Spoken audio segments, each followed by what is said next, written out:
یا رسول اللہ میں گناہوں میں کمی چاہتا ہوں. وہ عربی پوچھتے ہیں میں گناہوں میں کمی چاہتا ہوں کہ میرے گناہ کم ہو، میرے گناہ گھٹیں، میرے گناہوں کا خاتمہ ہو. تو آقا کریم صلی اللہ علیہ وسلم نے فرمایا استغفار کی کثرت کرو تمہارے گناہ ختم ہو جائیں گے. استغفار پڑھتے رہو اللہ کی بات، استغفر اللہ استغفر اللہ استغفر اللہ.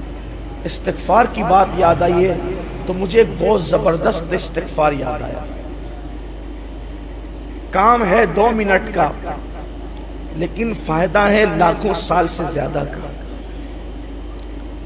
ایک استغفار ایسا ہے کہ حضور علیہ السلام نے فرمایا کہ اگر یہ استغفار ایک دن میں کوئی صرف 25 مرتبہ پڑھے. کتنی مرتبہ؟ صرف 25 مرتبہ.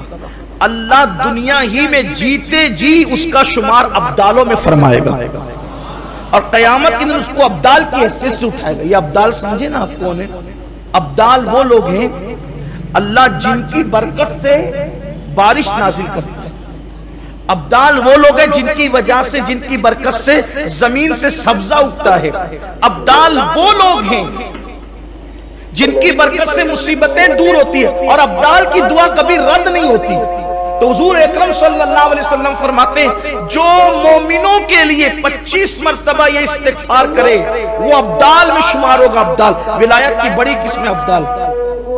حالانکہ آسان بہت سستا سودا ہے.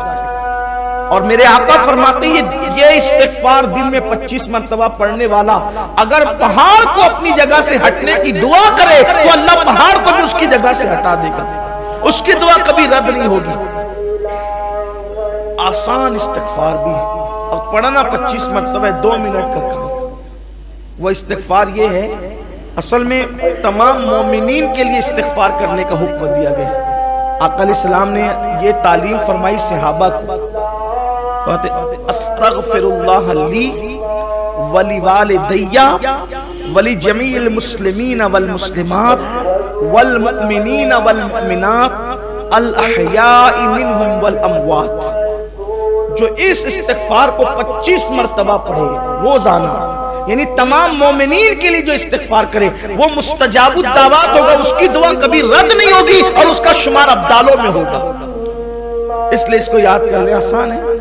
استغفر اللہ لی ولی والدی ولی جمیع المسلمین والمسلمات والمؤمنین والمؤمنات الاحیاء منہم والاموات.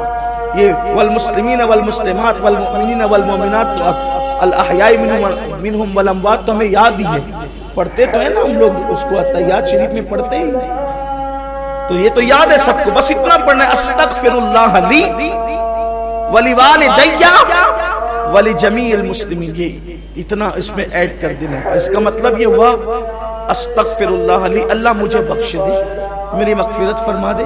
ولی والدی اور میرے ماں باپ کو بخش دے. ولی جمیع المسلمین والمسلمات اور جتنے مسلمان مرد عورتیں سب کو بخش دے اور جتنے مومنین مومنات ہیں سب کو بخش دے اور زندوں کو بھی بخش دے اور مردوں کو بھی بخش دے. یہ اس کا مفہوم ہے. 25 بار پڑھے. استغفار کی کثرت کرو. اور استغفار کی کثرت صرف گناہوں کو مٹاتی نہیں ہے، استغفار کی کثرت درجوں میں اضافہ بھی کرتی ہے. استغفار کی کثرت رزق میں برکت بھی عطا کرتی ہے. استغفار کی کثرت بے اولادوں کو اولاد کا سبب بن جاتی ہے. استغفار کی کثرت باران رحمت کے نزول کا سبب بن جاتی ہے. بلکہ اللہ نے وعدہ کیا کہ محبوب جب تک تم ان کے درمیان ہو ان پہ عذاب نہیں آئے گا، اور فرمایا جب تک یہ استغفار کرتے رہیں گے تب تک ان پر عذاب نہیں آئے گا. جب تک بندہ توبہ کرتا رہے استغفار کرتا رہے وہ عذاب کا شکار نہیں ہوگا. اس لیے ہمیشہ اللہ کی بارگاہ میں استغفر اللہ پڑھتے رہو.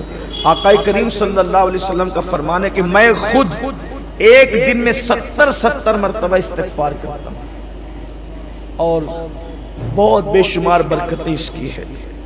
تو فرمایا کہ اگر گناہ